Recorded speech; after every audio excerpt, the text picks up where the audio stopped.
So on Drive Time tonight, Nigel Barden is here after 6. And he is cooking, well, it's written down here as Super Berry Barden, because it's a superfood berry curry.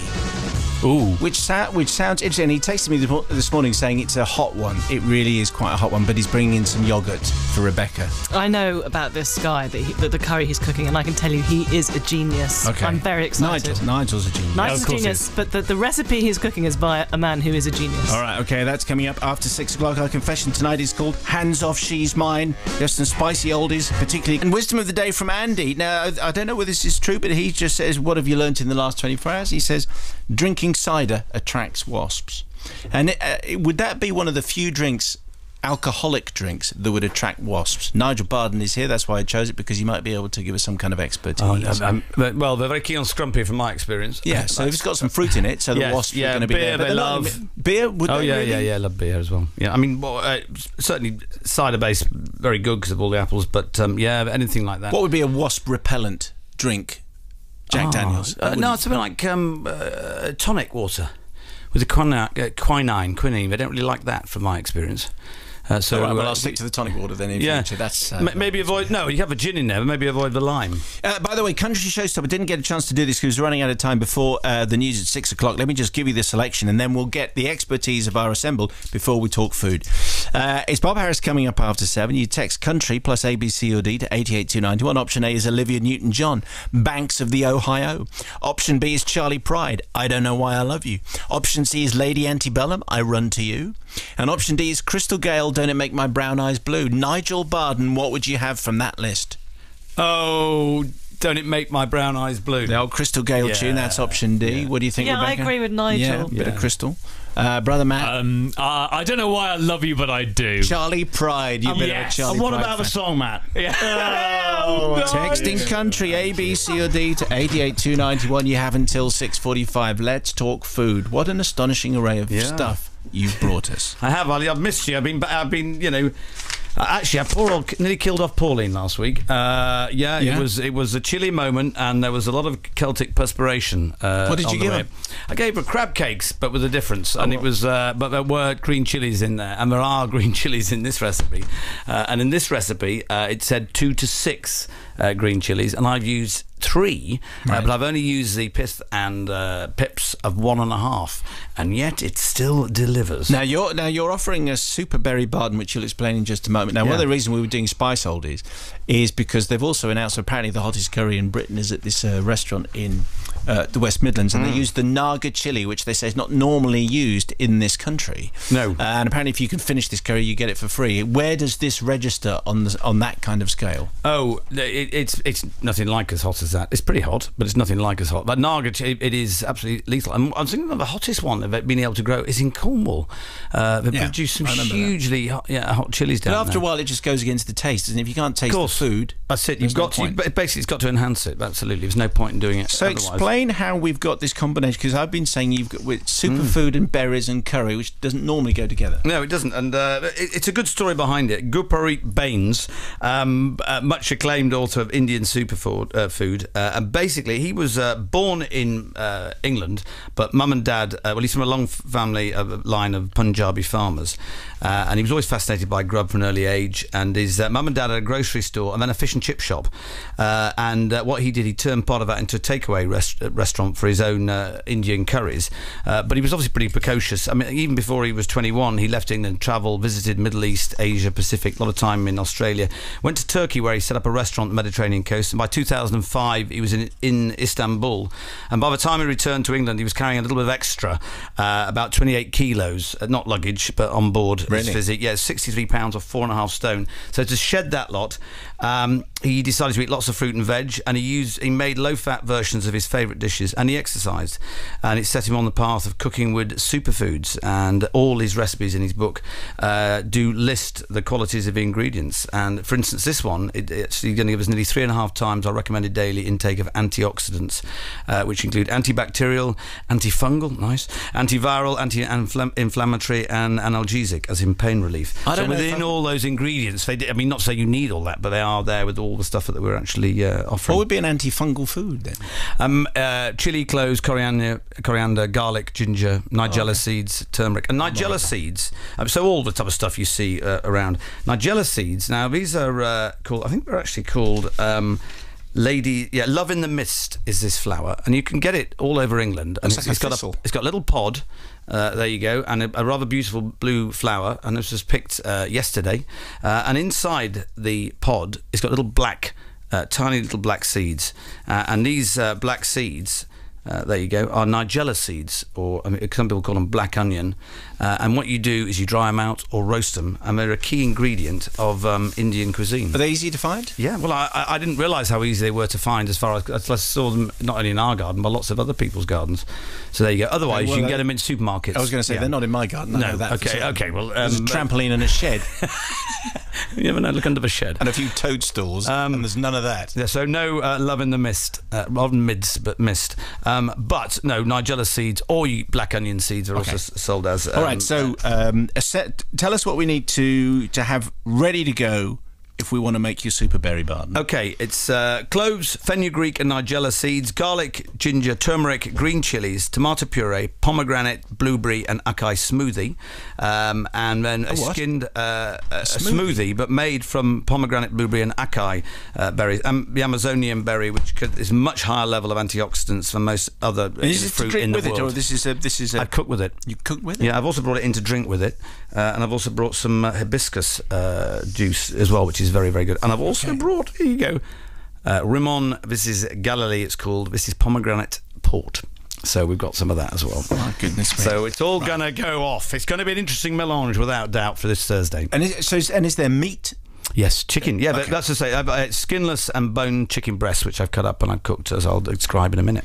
Right, all to go with a curry with a difference in just a moment, and we play this. Ben Housego, Gary Stratton and Alan Jones all suggested it. It's bizarre to leave it out, really. Where on earth are you from? 6:19 drive time from Radio 2, and Nigel is here. We have a super berry barden. It's a super berry chicken curry with all kind of extra bits and pieces. You've probably never heard a curry like this. We've gone through all the ingredients. Tell us what we have to do with it. I kicked off by frying cloves, fenugreek and nigella seeds in olive oil for a couple of minutes until the seeds started to sizzle. I whipped the pan off the heat and allowed it to cool briefly before adding chopped garlic and ginger until they just brown nicely. And then I mixed in a teaspoon of turmeric.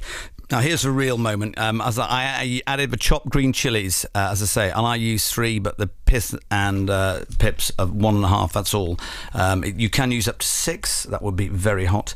And You've judged it absolutely right, I think. Yeah. Well, I've got some yoghurt on the plate as well for when Matt and Becky Boo have a go at that little lot, just in case it's too warm. And I followed that with tomato puree, fruit smoothie, and this one here, it's a pomegranate, blueberry and acai mix. It is from Innocent, but you can use other smoothies. There are lots of them around. Have you cooked with a smoothie before? I have, yeah. It's quite a common thing, is it? No. No, it isn't. But I do like the rich nature of the intensity of the fruit. But any smoothie with either pomegranates, blueberries or acai in them is good. You can use it. You don't need to use it in that combination, but that's what I've used for this particular one.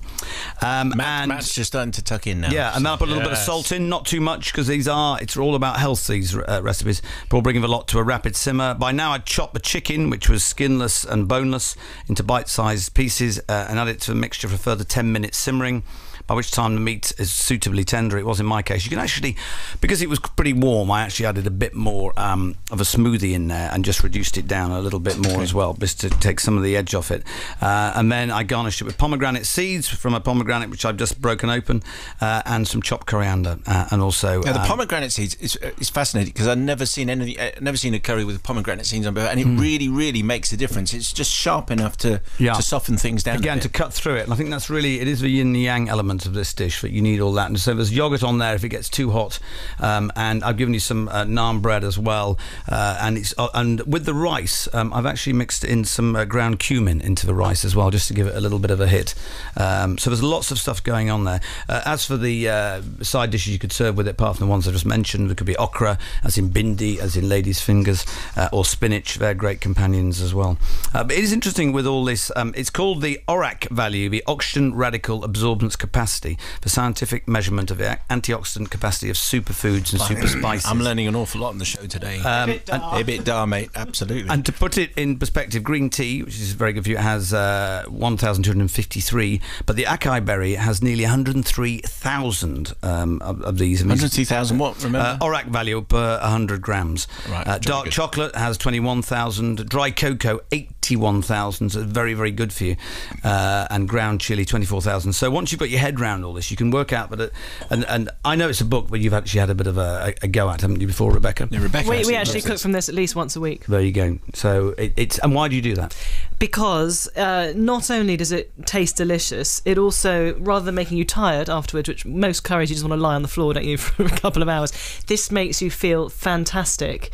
And it's not that difficult to cook either. No. I think this guy is like one of the most underrated chefs in the country, personally. The book is Indian Superfood, and he is Gurpreet Bains. Bains, yeah. And this is pomegranate, blueberry, and acai superfruit chicken. One thing we do find is the chilies. They vary. You know, you buy different chilies every week, and you put 4 in one week, you'll put 4 in the next week, and it's completely different in terms of the temperature. It's very confusing. Yeah, well, these green chilies are from Lancashire, I'll have you know, and they were pretty fiery, I have to say. But what I do love about it is that you've got, within that, each of the dishes tells you what you're taking on board, how much good it's doing you, and it's all about flavour. That's the thing. If we just did this because it tasted great, sorry, if it was going to do as good, fine. But unless it tasted marvellous, there's no point in doing it. But he doesn't use lots of ghee or butter or creams. You know, he'll use maybe a bit of coconut oil, coconut milk, or light that. But mainly, it's a lot of fruits and spices. And are the key. Yeah, yogurts are the key to lots of these things. Okay, Matt has tasted. He's had a little go. I do like my curry, and I went to uni in Bradford, so I was having curry pretty much all the time. I've never had a curry like this though. This is a completely new experience, and I heard about the whole list of ingredients that you had there that I would never dream of putting into a curry. Does this? Can you do? Because whenever I make a curry for my wife's veggie, so if I cook for her, the best thing to do is a veggie curry because both of us can really enjoy. Are there really good masses? Absolutely. It's just what it is, and really a lot of these you could do. You know, you could use cauliflower or something instead of chicken, what have you. But there are lots of vegetarian options, but also you can just adapt. It's not too precious, which I love about it. There are lots of alternatives, and I just think that's just to stop and think about what we're eating. But you don't have to take lots of fats on board. Would you say this is a bit of a duvet raiser? Yeah. Funny enough, no, I was just working on that one on the scale, and I think there ought to be a unit. Yeah, centimeters off the mattress. 25,000. It's not. It's not. Not as much. In my experience, it really isn't compared to ordinary curries. It's really not. And I know you like to sort of desist before you've actually finished work, but can you tell us how this once Nigel has cooked it, compares with how it does compare. I haven't actually cooked this particular one, so I can't. Okay. But yeah, I mean, I think the recipes are so good. Honestly, you can't go wrong. What's your top tip, Nigel? Yeah, of course. What about the things? What about this Rimon? This pomegranate port. Pomegranate port. Yeah, from Israel. So yeah, very, very unusual. And also, but I have got the hibiscus hibi drink, and I've got the smoothie with the pomegranates, blueberries, and acai as well. So we've got lots of alternatives. We've got non-alcoholic alternatives. Okay, so is the key thing for serving non-alcoholic stuff with curry would be what? Fruit? Yes, fruit-based, I think, would work really. I mean, you can use lassis and things, but again, I think we've gone down this fruit route. That's what I would definitely stick with, and I think that's a really good idea. But a very, very unusual book, and hats off to him. And his world travels. It's interesting how he arrived at where he is, and I like the backstory behind it, but it's well written. There's a sense of humour to it, and very easy to follow. So your top tip? My top tip is, if garlic and ginger stick to the pan while you're doing this, or any recipe, just add a few drops of cold water. That'll help lift it as well, so you don't panic as well. And also, if it is too hot, as I say, put more juice or smoothie in, or water. That'll always just dilute it a bit and just dissipate some of the heat. I've tweeted a picture, so you can see, if you follow on Twitter at Simon Mayo, you can find today's recipe online. If you go to the Drive Time show pages, bbc.co.uk/radio2, you click on today's date. It's all from there. You can find the recipes archived on the Drive Time pages, and all 2011 recipes are available. How about that? So we had a 2001 and we didn't notice it pass on the Simon Mayo Drive Time Facebook page. Next week, what do we do? Yeah, but I'm loving the myths. Do go online and you can see this growing. If you've seen your garden, go and harvest your own Nigella berries. I'm doing a British classic, Toad in the Hole. Can I just say the prize for being a complete idiot goes to me? Oh, no? Yeah. No, surely not.